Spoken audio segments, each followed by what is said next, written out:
Bonjour à tous, je continue ce petit enregistrement impromptu qu'on avait eu tout à l'heure, voilà, dans l'épisode précédent, pour continuer sur un autre sujet qui est connexe, c'est ne plus avoir honte de faire ce que vous faites, si vous êtes regardé ou si vous êtes en public. Oui, c'est quelque chose qui n'est pas toujours simple de faire quelque chose qui est non standard, on va dire. Comme se filmer avec sa caméra en selfie dans la rue, enregistrer des messages audio là dans un café, même si là je suis dans un endroit plutôt calme. Hem, accepter, d'être vu, accepter d'être entre guillemets «démasqué», accepter d'être, regardé, accepter d'être différent d'une certaine manière. Et c'est souvent ça qui nous limite, c'est de nous dire: «Ah oui, mais je peux pas faire ça. Pourquoi?» Un peu le même sujet que dans l'épisode précédent, mais sous un autre cadre, sous le cadre de: «Qu'est-ce que vont penser les autres?» Les autres, ils pensent ce qu'ils veulent. Ils peuvent penser que là, je suis en train de parler avec quelqu'un. Ils peuvent penser que je suis en train d'enregistrer des mémos, que voilà. Ils peuvent penser plein de choses. Est-ce que ce qu'ils pensent est vraiment si important que ça pour que je m'empêche de faire, ce qui compte? Et oui, surtout si c'est des personnes qu'on connaît pas. Autant enregistrer mes podcasts avec ma femme à côté, ça demande encore un peu d'exercice parce que il y a des moments où je suis un peu fatigué, où j'ai du mal à accepter, on va dire, qu'elle m'entende. Parce qu'il y a un côté où c'est un peu un espace d'exploration et d'expérimentation. Autant, c'est OK. Et c'est comme, les personnes qui, s'autorisent pas à être entendues quand ils chantent, qui s'autorisent pas à être lus quand ils écrivent. Mais c'est quand même le but à la base, d'être entendu, d'être vu, d'être lu. Donc pourquoi s'interdire dès le début de le faire? Oui, c'est pas fini, oui, c'est un work in progress et alors? C'est pas grave.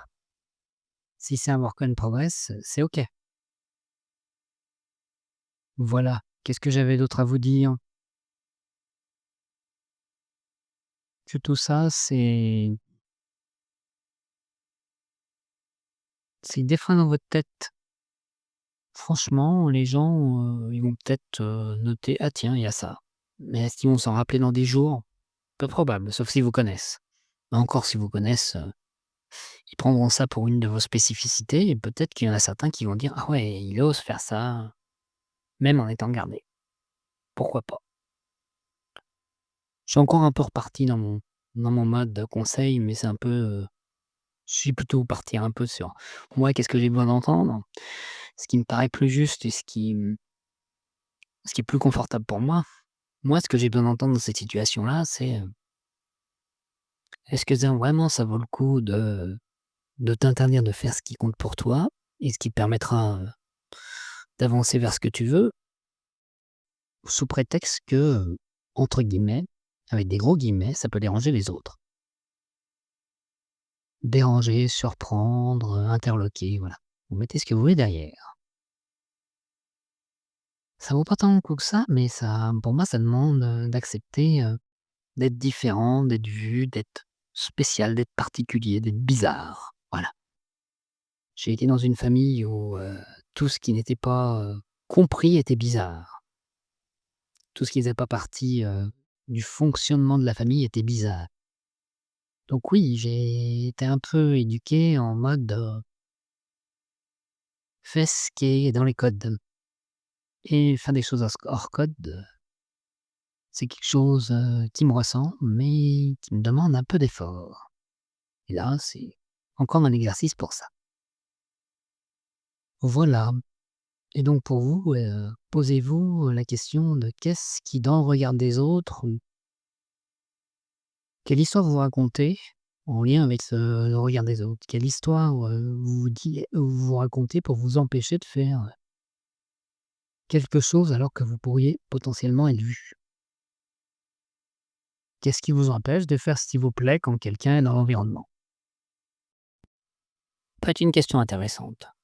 Moi, je sais que c'est la peur d'être considéré comme bizarre et donc une certaine partie, une peur d'exclusion, plus que de rejet, parce que les gens m'aiment pas, je m'en fous. Mais que je sois exclu du groupe, c'est autre chose. C'est une nuance, c'est vraiment au niveau du groupe plus que de l'individu chez moi. Voilà ce qu'il en est, voilà mon petit partage du jour. Eh bien, je vous souhaite, le meilleur au moment où vous m'écoutez et je vous dis à bientôt.